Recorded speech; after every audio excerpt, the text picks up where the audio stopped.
All right, thank you everyone for joining. Just to make sure that everyone is in the right space, my name is Brian Swallow with Lost Tribe Esports. And this is creating a fun meeting place for campers and celebrating camp traditions using Minecraft. So welcome, and just a quick introduction. As you're looking at this platform here, you'll see that there is a box for you to enter questions and answers. Um, Throughout the presentation, if there's something you want to ask because we're talking about it at that point, please type it in and I'll try to answer that question at that time. And I think in the last presentation, we had about five to 7 minutes at the end of the presentation for any final questions. So feel free to put it in there. I'll stop where I am. We'll get that question answered and move along. So thank you. So a little bit of bio of who I am. So I'm a lifelong Jewish communal professional, worked at the New Orleans JCC for 12 years as the sports and wellness director and assistant executive director. Had two different stints there based on different projects going on. Also worked for JCC Association out of New York as a camp and sports and wellness consultant. I also worked very closely with JCC Maccabi and that whole program for the last 15 years. And then when all of that was over, I started my own consulting business, and that's how I got connected with Lost Tribe Esports. So that's where we are today, and I'm going to share a little bit about who Lost Tribe Esports is, as well as go into detail about our Minecraft camp program that we're just starting this summer. So there are a few camps that are moving along with it, but it hasn't actually been, greatly tested within the entire camp community. But that's what we're looking to do this summer. The Lost Tribe Esports is a nonprofit that transforms the esports phenomenon into a driver of Jewish engagement through JCCs, camps, day schools, youth movements, synagogues, Hillels, and different Jewish organizations. So when I say esports, what the literacy moment there is just any game that any person can play, any video game. So it could be a game on someone's phone. It could be utilizing a PlayStation or an Xbox or something like that, a Nintendo Switch. It also could be a game on a PC or a Mac. So any of those games would be considered esports. So what we have found is that close to 90% of all teens are playing esports in some fashion, as I just described. So they're either on their phone, they're on their PlayStation or Xbox, they're on their computer playing. We want to use that connection to video games to enhance the connection those kids have with their Jewish communities. So they're already playing the video games. Why not do it through their Jewish community? Working with the leaders of each community, tech providers, the esports industry, we've created a global year-round home base for Jewish teens and young adult gamers. We do online tournaments. We do communication channels where they can talk and interact with each other. We do virtual interactive spaces, and then educational programming, which is what we're talking about with the Minecraft camp program. LTE, Lost Tribe Esports, is really leading the way to a more connected and engaged Jewish community. That's our goal. So who are we? We're made up of 5 staff people at this point. We have over 106 years of experience in JCCs, camps, JCC Association, as well as BBYO. So Lenny Silverman is our founder and CEO. He was the director of the JCC Maccabi Games and a JCCA camping consultant, as you can see there. Also experience within specific camps as well. Peter is our COO. He worked with at JCCA with me and really led the JCC movement in its rebrand in 2014. I am the director of community and project management, so I move all of our projects forward. I get those things done with our community partners and try to grow those partners. So those are, like I said, individual Jewish organizations, JCCs, BBYOs, and the like. And I've supervised day camp for 12 years while I was at the JCC. We also have Nick, who's our director of gaming, and Andrew, our director of social media, who were very involved in the camps that they grew up in, but also as adults. So we are very grateful for you to be on this call today. We think this is a really exciting opportunity to share with you about what can be done using video games, especially this summer, as many of you are either totally virtual or, partially virtual, meaning the kids aren't coming to camp. In some cases, you will be, and this product can be used at camp as well. But we're trying to give you a tool to use for when they're not in your. It's also something that we feel that can be done beyond camp, camp reunions or Friday Shabbat sing-alongs, different things like that that you can do even when your camp isn't in session. So our staff has come from the JCC and the camp world. We're nonprofit, we're Jewish, and we're created to help reverse the trend of diminishing teen population and child population in organized Jewish life. We're seeing somewhere that they're connected, which is video games, and we're using that through their local Jewish organization to keep them connected to the Jewish world. So, our goals and mission. Our goal is to take that esports phenomenon and leverage it to help reach those estimated 80% of Jewish teens who are disengaged and bring them towards a Jewish journey. With the virus shutdown, we've pivoted a little bit, and we're also focusing on those 20% of kids that are already engaged.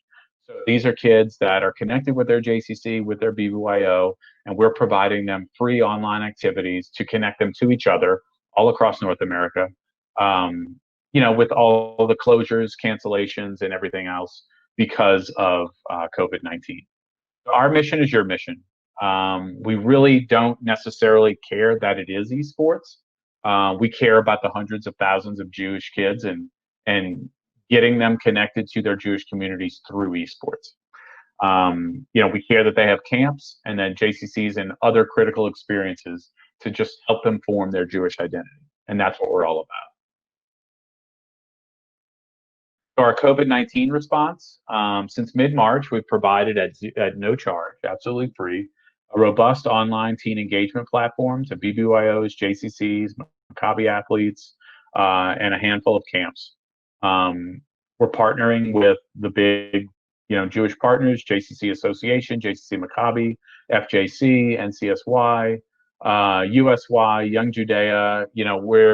We're trying to get to everyone to let them know there's free programming available, and you can engage both the teens you're already connected with, as well as probably teens that are either members of your JCC or involved with members of your JCC, and get them involved as well.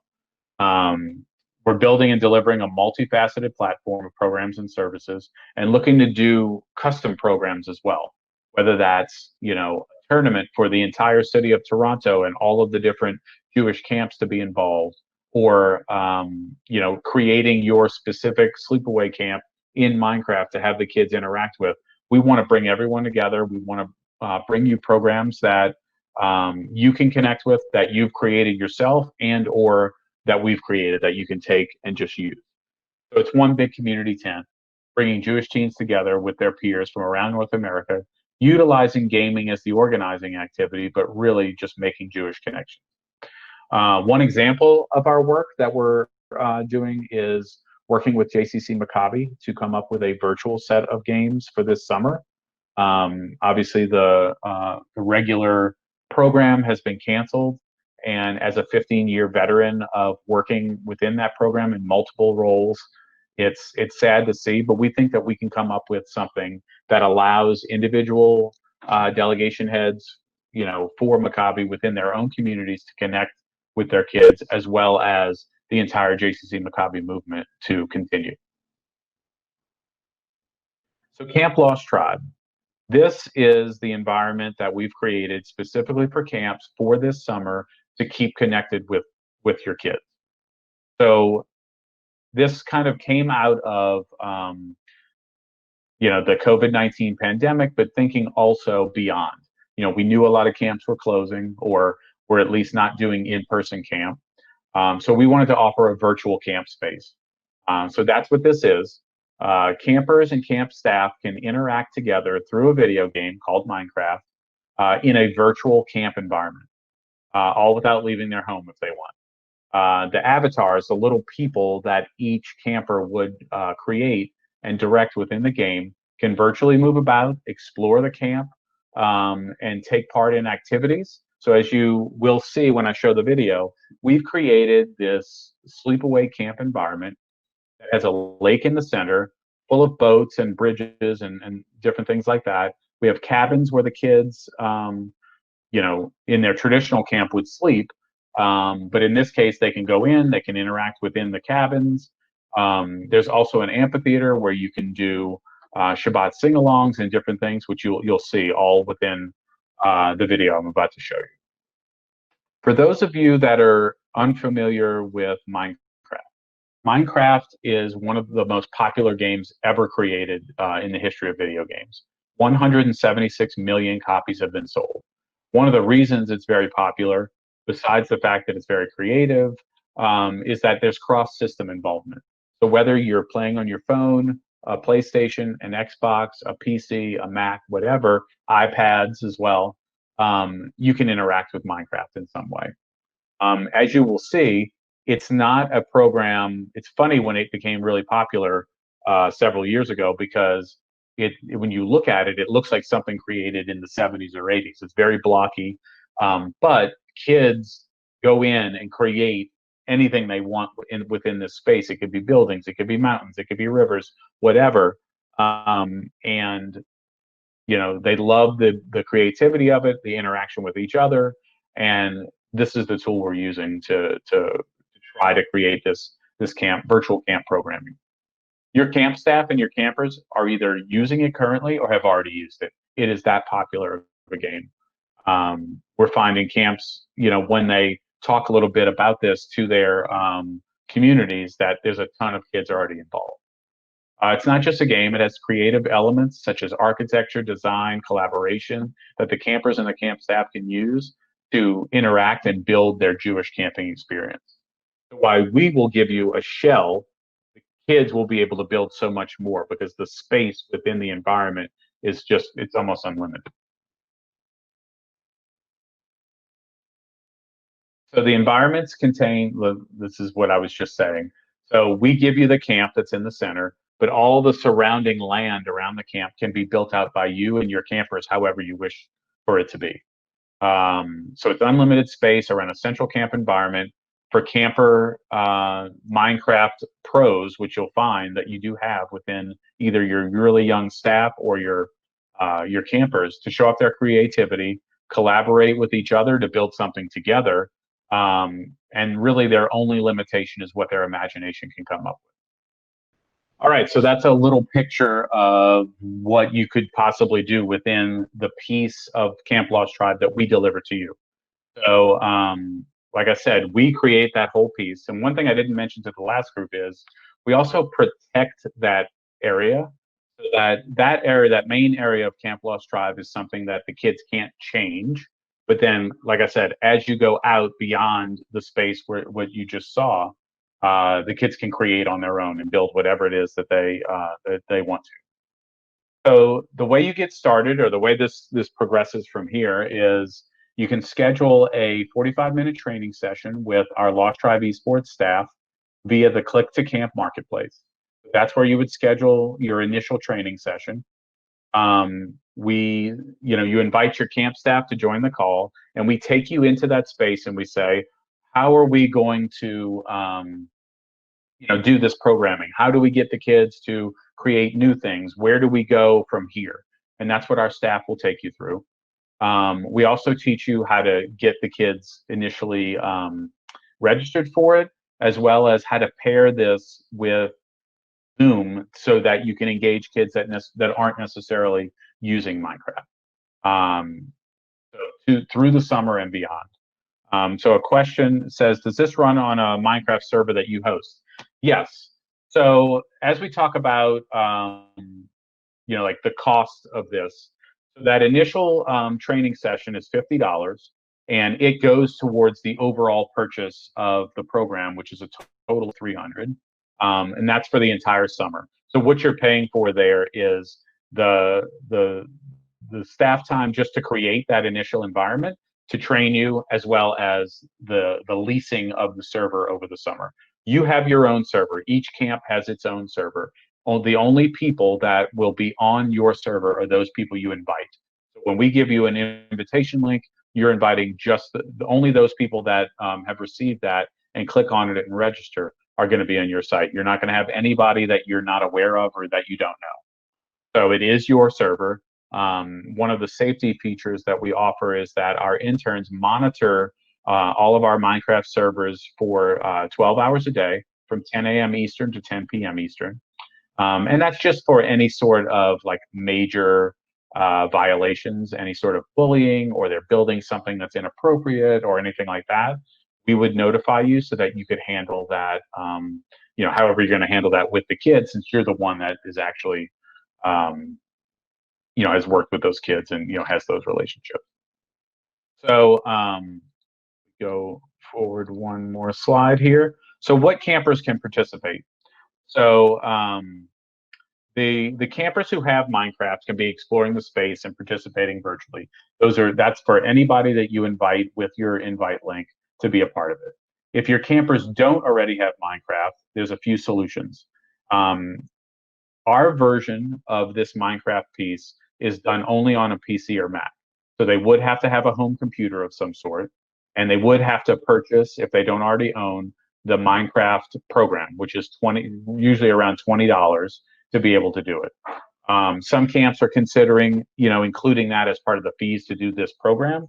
That way they can deliver that to the kids. That way the kids don't have to, figure out how to purchase that, although it's usually pretty easy to come by. So campers and staff without Minecraft can also be involved if you have Zoom or Google Hangouts or some sort of call-in service where they can see what's going on in the Minecraft world and interact. And I think a lot of camps plan to have certain kids building certain things, working with their camp staff. And then the kids that don't have Minecraft can still offer ideas, or maybe we should build it this way, or maybe we should build it that way, that they can still interact on a Zoom call. I think a lot of camps are using this kind of as an elective, so that whatever if you have if you have 100 campers as part of your camp, maybe 15 or 20 of them would want to do this. We think that those numbers will be pretty high because it's such a popular game with 7 to 13-year-olds and even beyond. We did have another question. Oh, I just missed. There it is. There was a question that was just eliminated, and I don't see anymore. It says, "How can the program be tailored to the non-religious community?" I'm happy to have that conversation. Obviously, there's a lot of details in that question to try to get through, and I guess I don't just reading the question, not really exactly sure all the different parameters. So I will have my email at the end of this presentation, and maybe we can set up some time to talk about that. Oh, the question was it Java based? I am not our technical expert. We definitely have a gaming expert that can answer that question for you. So maybe shoot me an email when I put the email at the end, and I'll get that question answered for you. Because we found lots of kids' computers aren't powerful enough to run Minecraft and/or Zoom Hangouts, etc., and then Chromebooks, SCI. Yeah, so obviously there is some barrier to entry with this kind of program. I think the Minecraft piece is the lower barrier to entry than, say, if a kid had to buy an entire PlayStation or something like that. Then you're talking about several $100s. The What I would say about Zoom is, at the very least, kids could call in. Obviously, seeing the environment is everything. So, I think some camps are trying to figure out how to assess that, but there is some barrier there, depending on what kind of computer the kid has at home, or internet connection, or things like that. And with the fact that a lot of things are still closed, it's not like they could even go to the library and use free resources for that. But some camps, especially at JCCs that are doing not sleepaway camps, but day camps, are able to open certain resources and maybe a computer lab, something like that, to be able to. Okay, so we'll move on here to the next. So this is not, we don't see this as just a 2020 coronavirus Band-Aid.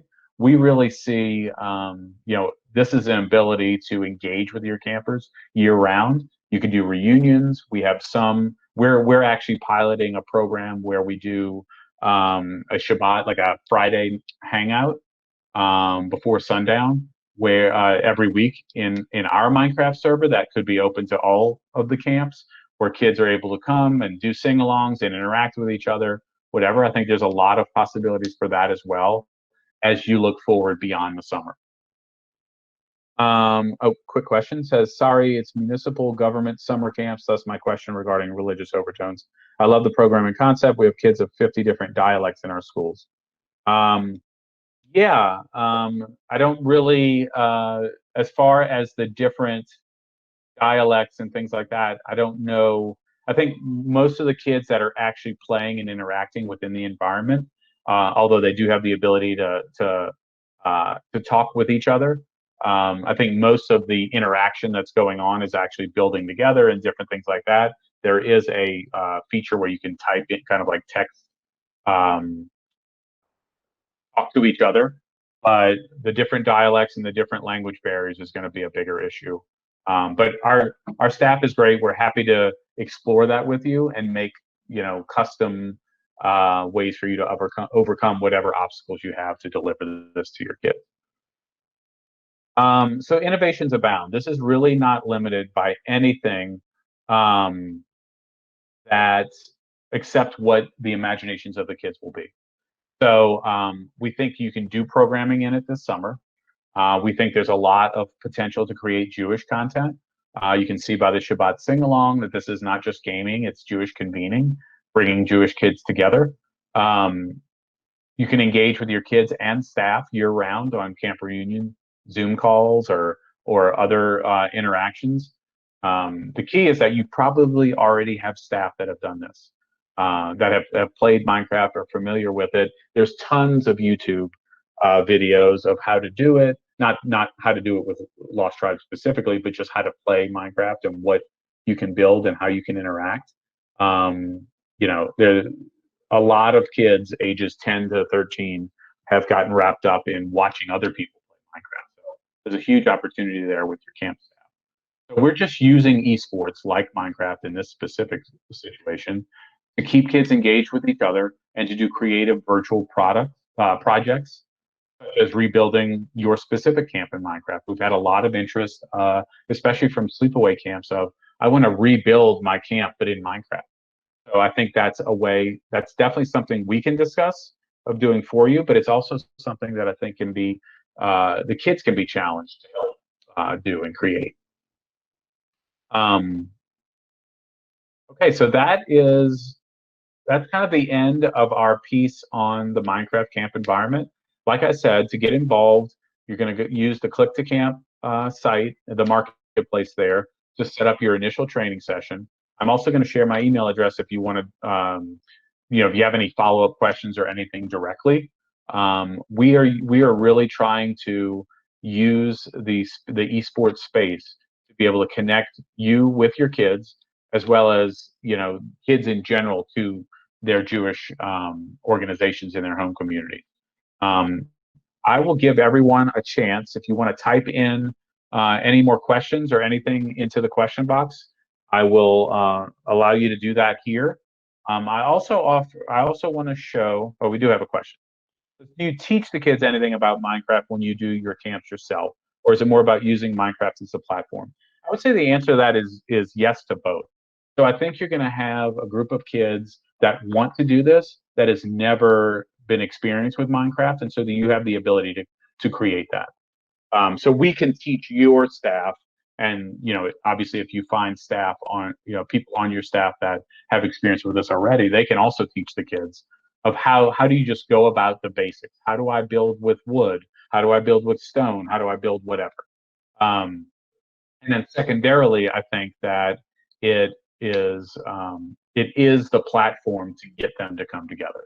So all of those things are correct. But you are going to just like if you would have a basketball game or a basketball session within your camp, you're going to have some kids that have played a ton and some kids that have played a little. So you're kind of meeting in the middle. So there's a little bit of a training piece to it.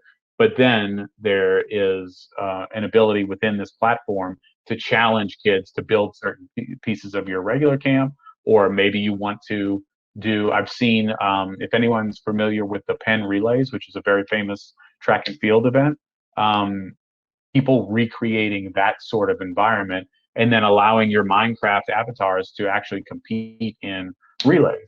So it's really only bound by the creativity of the kids. Um, Another question says, do you market this as a Minecraft day camp or something else? I think for the most part, what camps are planning to do is market it as an elective within camp. So if you had a full virtual day of camp, let's say 4 hours long, um, you might do this for 30 or 45 minutes. I think anything beyond 30 or 45 minutes is probably too long, especially like thinking about keeping the kids more active and moving around and things like that. But they can also, you also have the ability to open up this server to them to play on their own, let's say after camp. So they get home at, or they finish their camp day at 3 or 3:30, and then they want to go back and continue to build on the project that they were working on. You have the ability to keep that open. We can schedule every server to be to essentially be shut off at a certain time. It could be daily, it could be weekly, whatever. We've had one camp that actually asked us to shut it down during Shabbat so that none of the kids were on there during Shabbat. We can do that. So whatever schedule you want to come up with, we can provide. We can turn it off or turn it on at that time. So it's open to your kids, however much you want it to be open to the kids. Just to give you we have sorry, Brian, we have 4 last minutes, okay, for questions. Okay. All right. If there's any final questions, please throw them on there. I'm going to take you really quickly through a couple of slides. Oh, sorry. Really quickly, we also offer a lot of free programming for teenagers.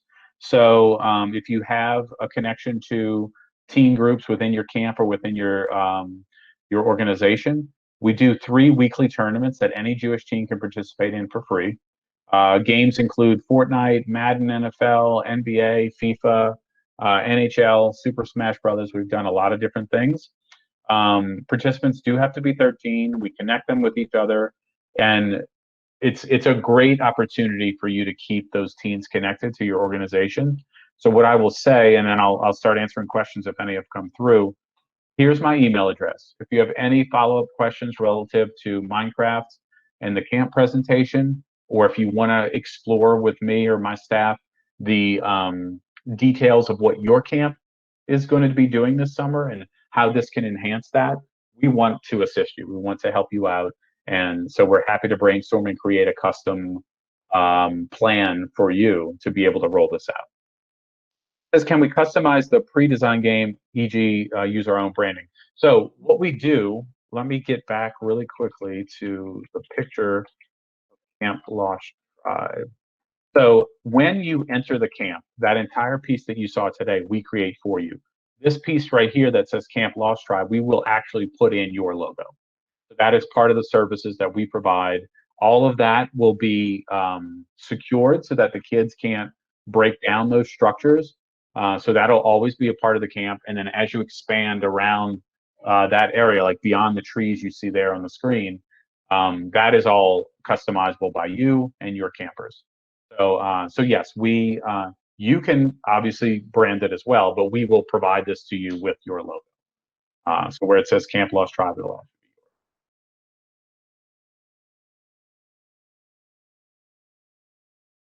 yours. Okay, while you get to, if there's anything else, please just type them into the Q&A and we can answer that.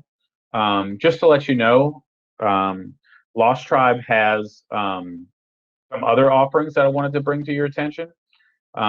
We do 3 weekly tournaments that any Jewish teen can participate in for free. All of our tournaments that we offer are free. The Minecraft piece does have a small fee. The total is $300 for the entire summer. And there's a fee for that just to cover the cost of creating the space and the cost of the server that you have to essentially lease.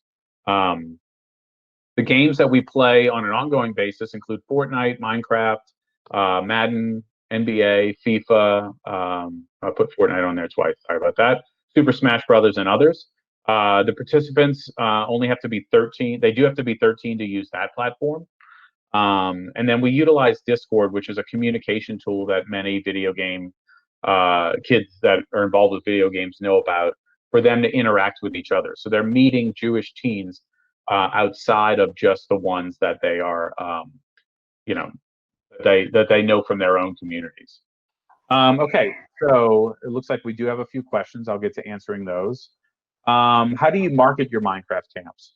Well, I think a lot of the camps we've talked to that are starting to use this platform are really kind of creating their own like camp group for those kids, or maybe like an elective program at camp for this piece. So it won't necessarily be, if you have 100 kids in your camp, all 100 may not be using it, but you may do it as an elective or a specialty group that those kids that want to interact with it can. I think you'll find that a lot do. So I think that's how it's being marketed to the kids, or will be marketed to the kids that are coming to camp. How do we start? Do you have a model we can work with? The one that you saw, the Camp Lost Tribe piece that you saw, that is the shell of what you would receive from us. So if you decide you want to move forward and you want to sign up for the 45 to 60-minute training session with us, that's the environment we would start in. And then from there, we would build one for you that is the exact same infrastructure as far as the lake and the cabins and such. We would put your logo across the front where ours said Camp Lost Tribe. Your logo would be in there. And then we would teach you how to use it. How do you interact with the kids? How do you get the kids registered for it? And then what is like a sample program that you could do within this environment? And how would you go about delivering that to the kids? There's another question on here. It says, where would you recommend going for server development advice? Worried about who we can trust. This is all done through us. So we are going to be the ones that procure the server for you. We're going to give you, links to be able to log in for yourself as well as for the kids that you would send out to the kids that want to be part of this. And then we're monitoring it. So our interns will be monitoring it. If you keep it open outside of camp hours, they're going to be monitoring it for safety. They're going to, like I said, we monitor it for 10 hours a day just to make sure nothing, unsafe is going on or bullying or anything like that. And so we host all that, and that's part of the cost of the Camp Lost Tribe for the summer. Hi, Brian. We have 5 minutes left, so a few last questions, guys. If you have, it's the time. Cool. Thank you. Do you find there's a demand for free campers who just want to watch? Do the calls get too full, and is there a loss of quality interaction? We're just rolling this out this summer, so there's not a lot of data on that. On how many kids can you have? I mean, most if you pay for the base level Zoom account, it's I forget what the limit is, pretty high. So I'm envisioning maybe camp groups of 20 at the most. That way you can keep that interaction going, and whatever the activity that's going on, you have everybody with the ability to have a voice, and whether they're playing Minecraft or they're just on the call, they can be a part of that. And then there's a question: is the idea that kids log in whenever they want, or do we set up scheduled sessions? The answer is yes to both of those. So I think you have the choice. Like, we can turn the server off and on. So if you don't want kids on it, after a certain time, like 5 p.m., then we can set it up in that way so that they won't have access to it. I think a lot of camps want the kids to be able to have access to it because they can continue to build, and they're interacting with their friends, and they're interacting with the camp as well. So, but if you do want it shut off, we can absolutely do that. There is one camp that suggested to us that we shut it off during Shabbat. So, we can do that. But I think it's a mix of scheduled sessions that they show up to, and then kind of free play that they can get on. Does each camp have their own server, or do they have different servers where they're taken to different worlds via portals? Each camp would have their own server. If two camps wanted to get together, and do some sort of programming together, then essentially you would have to share, one of the camps would have to share their link with the other camp. So what that means is that the kids could interact together at that scheduled time, but then potentially the kids could continue, the kids from the other camp could kind of go into your camp server at any time as well once that link is shared. How do you add the games? Are they add-ons? The games, like if you were going to do some sort of relay race or other thing like that, that is all based on what you create in the environment. All of the other pieces that I was talking about, other Lost Try, like the Madden football and the Fortnite and NBA 2K, that is a separate piece that you can register on our website. And what I would suggest is you just shoot me an email so that I can, here's my email address here, and I will get you connected with our team to show you how to get kids involved with that sort of gaming. So that's kind of separate. There's the Minecraft camp piece, which is one piece, and then all of the daily video games for 13 to 18-year-olds, that's a separate piece, and I'm happy to walk you through that. Just shoot me an email and I can give you that information. It says, have you found any language barrier for the campers? Like I said, we haven't, this is the first summer this is being rolled out. So we have two camps that are in discussions about starting it, or they've agreed to move forward, but they're trying to set it up. But we're not to the point where they've done those calls just yet. What if someone signs up and their tech isn't good enough for camp? Any tips? Well, there's going to be a learning curve for some kids. So some kids are going to get in and have to try to figure out how to do this. So it's probably good for your staff to try to create a situation where they can get those new kids and maybe do a little bit of training and sessions with them separate from those kids that have played before. As far as tech at home, trying to assume different answers to each question. As far as if they don't have a computer at home, well, then they're not going to be able to do this. So we haven't. We've had preliminary conversations with camps about that, and each camp is kind of dealing with that issue on their own. So I don't have details on what that looks like, but I know the camp.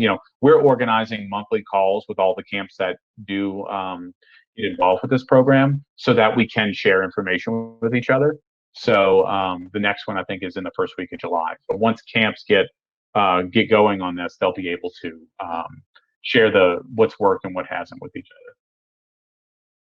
Cool. Well, thank you so much for coming in and learning a little bit. Like I said, my email address is right there, brian@losttribeesports.org. If there's any questions, follow-up questions, or if we need to do a follow-up call, we're more than willing to do that. So thank you for joining.